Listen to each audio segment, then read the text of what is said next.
timre Elly kaka anyalo wuoye gina ne National Helmet Coalition ke chamba bede board no.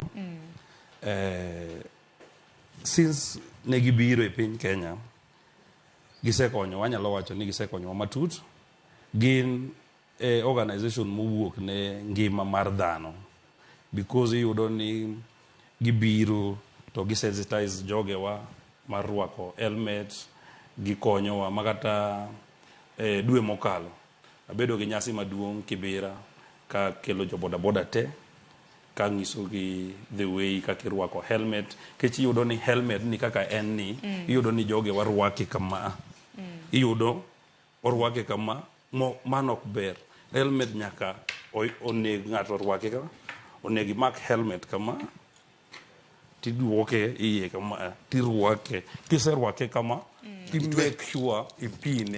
ipine kamoro ga dire pinning mipino iloke, you understand? Kiseloke kuro kata kigine ne ndara ok onyal lwar, to jogewa kata kiwuok oko ka most iyudo ni gin gi helmet to gitigo to sana kuma anegi ginene kuma anegi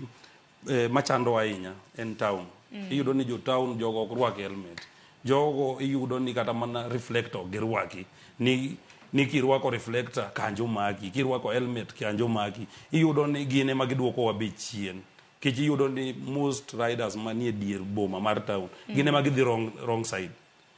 Oko koni wasepuonjo gi kabisa. To lakini mano timore nikech buore Nairobi ka Elly kaka jakoma mano mar boda e county ma Nairobi, buore Nairobi kidhi kata mana e chuny boma sane ibro yudo ka japiko en gi helmet to korwake bokorwake mana yo makare ma bende wacho